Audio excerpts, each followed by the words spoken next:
آپ کے جذبات کو گرمانے کے لیے عقیدہ ختم نبوت سمجھانے کے لیے تشریف لا رہے ہیں وکیل احناف وکیل ختم نبوت حضرت مولانا محمد الیاس کھمن صاحب۔ گزارش کرتا ہوں کہ تشریف لائیں اور اپنے خیالات کا اظہار فرمائیں۔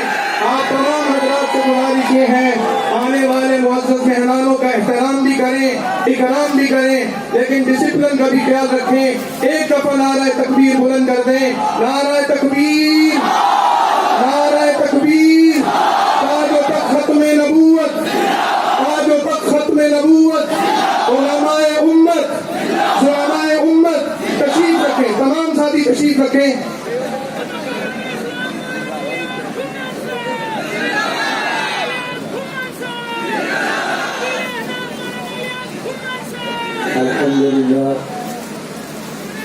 الحمد لله وحده لا شريك له والصلاة والسلام على من لا نبي بعده أما بعد فأعوذ بالله من الشيطان الرجيم بسم الله الرحمن الرحيم محمد رسول الله اللهم صل على محمد وعلى آل محمد كما صليت على إبراهيم وعلى آل إبراهيم إنك حميد مجيد اللهم بارك على محمد وعلى آل محمد كما باركت على إبراهيم وعلى آل إبراهيم إنك حميد مجيد۔ حضور آئے تو سر آفرینش پا گئی دنیا، حضور آئے تو سر آفرینش پا گئی دنیا، اندھیروں سے نکل کر روشنی میں آ گئی دنیا، بجھے چہروں کا زنگ اترا ستے چہروں پہ نور آیا، بجھے چہروں کا زنگ اترا ستے چہروں پہ نور آیا، حضور آئے تو انسانوں کو جینے کا شعور آیا۔ میں نے آپ حضرات کی خدمت میں مختصر سی تلاوت کی ہے جس کے دو مقصد ہیں، نمبر 1 نبوت کو سمجھنا، نمبر 2 ختم نبوت کو سمجھنا۔ جس پیغمبر کا ہم نے کلمہ پڑھا ہے وہ صرف نبی ہی نہیں بلکہ آخری نبی ہے۔ رسول اکرم صلی اللہ علیہ وسلم کی اس ختم نبوت کو سمجھانے کے لیے قرآن کریم میں اللہ رب العزت اپنے پیغمبر کے لیے محمد الرسول اللہ کا لفظ لائے ہیں۔ 1.25 لاکھ انبیاء علیہ السلام کے اگر مبارک کلمے دیکھ لیے جائیں تو کسی کے کلمے کا جز صفی اللہ ہے، کسی کا نجیب اللہ ہے، کسی کا خلیل اللہ ہے، کسی کا خلیفۃ اللہ ہے، کسی کا کلیم اللہ ہے، کسی کا روح اللہ ہے۔ تنہا ہمارے پیغمبر ہیں جن کے کلمے کا دوسرا جز محمد الرسول اللہ ہے۔ اس کی وجہ یہ ہے رسول رسالت سے بنا ہے، رسالت پیغام کو کہتے ہیں۔ اللہ نے ایک جگہ پیغام لینے کی بنائی ہے، ایک جگہ پیغام دینے کی بنائی ہے۔ آدم سے لے کر عیسیٰ علیہ السلام پیغام لینے کے لیے جب آئے ہیں، حضرت آدم نے پیغام لیا، لینے کے لیے جنت تک ہے، اس سے اوپر مقام ہمارے علم میں نہیں ہے۔ حضرت نوح نے پیغام لیا ہے، زمین سے جودی پہاڑ تک گئے ہیں۔ حضرت ابراہیم نے پیغام لیا ہے تو شام سے چلے تو کعبہ تک گئے ہیں۔ حضرت موسیٰ نے کلام لیا ہے تو مدین حضرت موسیٰ طور سینہ تک گئے ہیں۔ حضرت عیسیٰ نے اگر پیغام لیا ہے تو زمین سے دوسرے آسمان تک گئے ہیں۔ جب ہمارے محمد کے پیغام لینے کی باری آئی ہے، صرف معراج کی رات کو دیکھ لیجئے، ہمارے پیغمبر پیغام لینے کے لیے جب آئے ہیں، کبھی اللہ نے چاہے زمزم پہ لٹا کے دیا ہے، کبھی براق پہ بٹھا کے دیا ہے، کبھی مدینہ منورہ امام الانبیاء بنا کے دیا ہے، بلکہ میں یوں کہنا چاہوں گا کبھی عائشہ کی گود میں سلا کے دیا ہے، کبھی صدیق کے کندھے پہ بٹھا کے دیا ہے۔ ہمارے پیغمبر کو پیغام دیا ہے تو اللہ عرش معلیٰ پہ پہنچا کے دیا ہے۔ اگر آپ قرآن کریم کریم کا مطالعہ کر لیجئے تو آپ کو سمجھ آئے گا. اللہ قرآن کریم میں جب پوری کائنات کو بیان فرماتے ہیں تو اعلان یوں ہوتا ہے اللہ الذی خلق سبع سماوات ومن الارض مثلہن. 7 زمینیں بنائی ہیں پھر 7 آسمان بنائے ہیں. وسع کرسیہ السماوات والارض. 7 آسمانوں پہ کرسی ہے. وکان عرشہ علی الماء. اس کرسی پہ سمندر ہے, سمندر پہ خدا کا عرش ہے. اور جب قرآن کریم میں دیکھیے اللہ کعبہ کے بارے میں فرماتے ہیں ان اول بیت وضع للناس. کعبہ اس زمین پہ مکان اول ہے اور عرش مکان آخر ہے. ہمارے پیغمبر لینے کے لیے مکان اول کعبہ سے چلے ہیں اور میرے پیغمبر عرش معلی تک پہنچے ہیں. کعبہ سے پہلے مکان کوئی نہیں ہے, عرش کے بعد مکان کوئی نہیں ہے. میرے نبی لینے کے لیے مکان اول سے چلے ہیں, مکان آخر تک گئے ہیں. اور جب پیغام دینے کی واری آئی ہے ہم نے 1.25 لاکھ انبیاء علیہم السلام کو جہاں تک پڑھا ہے کسی نبی نے پیغام دیا ہے تو خدا کا پیغام انسان کو دیا ہے, کسی نبی نے پیغام دیا ہے تو جنات کو دیا ہے. ہمارے محمد کی باری آئی ہے تو آپ نے پیغام پتھر کو دیا ہے. ابو جہل کے ہاتھ کی کنگری گواہ ہے. ہمارے پیغمبر نے پیغام دیا ہے تو درختوں کو دیا ہے. ہمارے نبی نے پیغام دیا ہے تو حیوانات کو دیا ہے. ہمارے پیغمبر نے پیغام دیا ہے تو جنات کو دیا ہے. ہمارے نبی نے پیغام دیا ہے تو پھر انسان کو دیا ہے. میں سے بڑھ کے آگے کہنا چاہوں گا ہمارے نبی نے اگر پیغام انسان امت کو دیا ہے تو امت کے نبیوں کو بھی دیا ہے. آپ کہیں گے نبیوں کو دیا, اس کی دلیل کیا ہے؟ میں وقت کے کم ہونے کی وجہ سے دلیل کو چھوڑ رہا ہوں. میں تو دلائل لا سکتا ہوں. میں نے قاسم نانوتوی کو پڑھا ہے, تحذیر الناس کو پڑھا ہے, مدنی حکیم الامت کو پڑھا ہے. اللہ وہ دلائل دیوبند علماء نے جمع کیے ہیں. اگر اس کو بیان کیا جائے راتیں بیت جائیں یہ دلائل نہیں ختم ہوتے.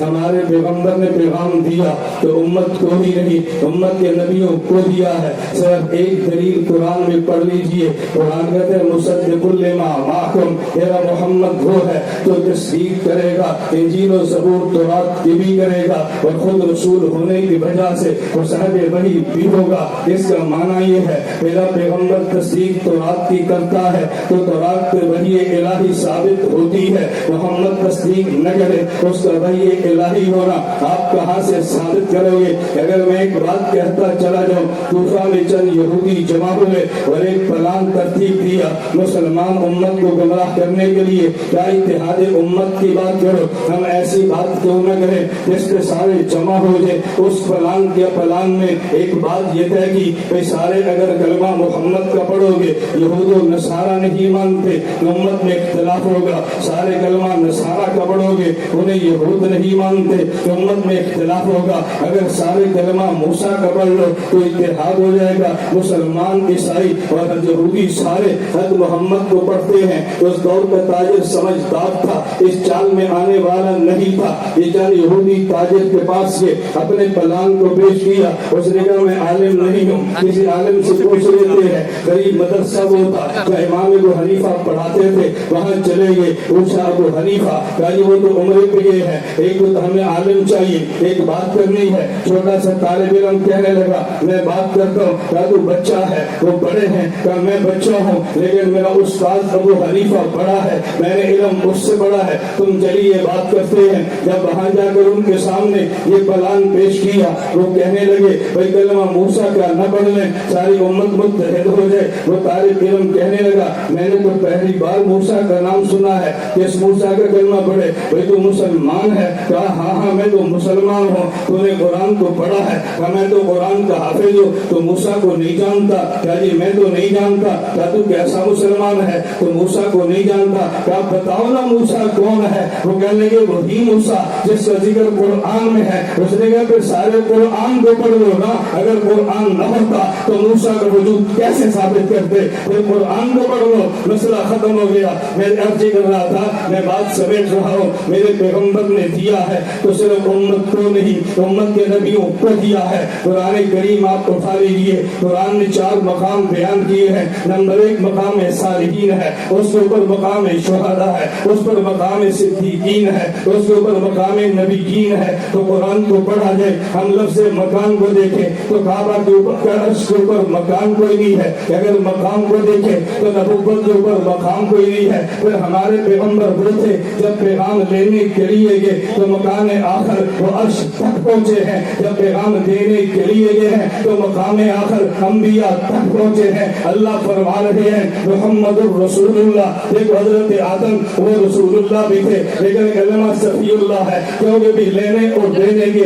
پیغام باقی تھے. حضرت نوح کو دیکھو رسول اللہ ہے لیکن کلمے کا جز نجی اللہ ہے, ابھی پیغام لینے اور دینے کے مقام باقی تھے. ابراہیم کو دیکھو رسول اللہ ہے لیکن کلمے کا جز خلیل اللہ ہے, ابھی پیغام لینے اور دینے کے مقام باقی تھے. حضرت موسیٰ کو دیکھیے وہ رسول اللہ ہے, کلمے کا جز کلیم اللہ ہے, ابھی پیغام لینے اور دینے کے مقام باقی تھے. حضرت عیسیٰ کو دیکھیے رسول اللہ ہے لیکن کلمے کا جز روح اللہ ہے, ابھی لینے اور دینے کے پیغام باقی تھے. میرے محمد کی باری آئی ہے, خدا نے کلمے کا جز رسول اللہ بنا کے بتایا کہ رسالت کامل ہو گئی ہے, رسالت مکمل ہو گئی ہے. میں نے محمد پہ پیغام لینے کے مقام عرش بھی ختم کر دیا ہے, میں نے پیغام دینے کا مقام نبوت بھی ختم کر دیا ہے. ہم کہتے ہیں حضور کے بعد اگر کوئی نبی آئے وہ پیغام لے گا تو کہاں جا کر پیغام دے گا, تو کہاں جا کر خدا نے میرے محمد پہ پیغام لینے کے مقامات بھی ختم کر دی ہے, پیغام دینے کے مقامات بھی ختم کر دی ہے. اس لیے محمد کا کلمہ پڑھو تو روح اللہ نہیں کہنا, محمد کا کلمہ پڑھو حبیب اللہ نہیں, محمد کا کلمہ پڑھو تو خلیل اللہ نہیں, حضرت محمد کا کلمہ پڑھو تو پھر یوں کہو لا الہ الا اللہ محمد الرسول اللہ. لینے اور دینے کے پیغام ختم کر کے خدا نے حضور کے کلمے کا جز محمد رسول اللہ بنا دیا. ہمارے پیغمبر صرف نبی ہی نہیں آخری نبی ہے. توجہ, میں بات ختم کرتا ہوں. نبی ہی نہیں آخری نبی ہیں. جنگ بدر بھی ہے, جنگ احد بھی ہے, جنگ خندق بھی ہے, جنگ خیبر بھی ہے. یہ جنگ ان سے تھی جو حضور کو نبی نہیں مانتے تھے. ابو جہل کا جھگڑا نبوت ختم نبوت کا نہیں تھا, وہ کہتے ہیں میں نبی نہیں مانتا. جنگ بدر ہے نبی نہیں مانتا, جنگ احد ہے ایک مسلمہ کذاب آیا وہ کہتے ہیں میں نبی مانتا ہوں میں آخری نہیں مانتا. اس کی پھر جنگ یمامہ ہے, صحابہ نے نبوت کی جنگ بھی لڑی ہے, صحابہ نے ختم نبوت کی جنگ بھی لڑی ہے. خدا نے چاہا ہم دیوبند والے نبوت کی جنگ بھی لڑیں گے, ختم نبوت کی جنگ بھی لڑیں گے. چوک پہ بھی ہوگی, چوراہے پر بھی ہوگی, سینٹ میں بھی ہوگی, اسمبلی میں بھی ہوگی. دنیا کان کھول کے سنے جس نے اس ملک میں رہنا ہے حضور کو خاتم النبیین کہنا ہے, نہیں خاتم النبیین مانتا. قادیان چلے جاؤ, راستہ تم نے بنا لیا ہے, تم چلے جاؤ, یہ زمین تمہیں پناہ نہیں دے گی. یہاں وہی رہے گا جس نے حضور کو خاتم النبیین کہنا. ہم حضور کو نبی بھی مانتے ہیں, آخری نبی بھی مانتے ہیں. میں ایک اشکال کا جواب دے کر بات ختم کرتا ہوں. یہ میں اس لیے کہتا ہوں, وہ لوگ پوچھتے ہیں مرزائیوں سے مناظرے, قادیانیوں سے مناظرے, تم دلیلیں مانگتے ہو. تمہارے امام ابو حنیفہ کہتے ہیں جو کسی شخص سے جو دعوی نبوت کرے اس سے دلیل مانگے تو کافر ہے, تو تم پھر دلیلیں کیوں مانگتے ہو؟ میں نے کہا بات اچھی طرح سمجھنا. امام صاحب فرمانا یہ چاہتے ہیں کہ جس کے شک ہو دلیل ملی تو مان لیں گے, نہ دلیل ملی تو نہیں مانیں گے. یہ دلیل مانگنے پر بھی کافر ہے. ہمیں ختم نبوت پہ شک نہیں ہے, ہمیں قادیانیت کے کفر پہ پک ہے, اس میں دوسری کوئی رائے نہیں ہے. لیکن ہم دلیل کیوں مانگتے ہیں؟ یہ دلیل کسی اور کو دے کے گمراہ نہ کرے تاکہ ان کے دلیل کا جواب بھی دیا جائے. اللہ نے چاہا ہم انشاءاللہ دلیل کا میدان میں خالی نہیں چھوڑیں گے, اسمبلی کا میدان میں خالی نہیں چھوڑیں گے, چوک چوراہے کا میدان میں خالی نہیں چھوڑیں گے. اکابرین ختم نبوت بلاتے جائیں, ہم سپاہی بن کے میدان میں آتے رہیں گے.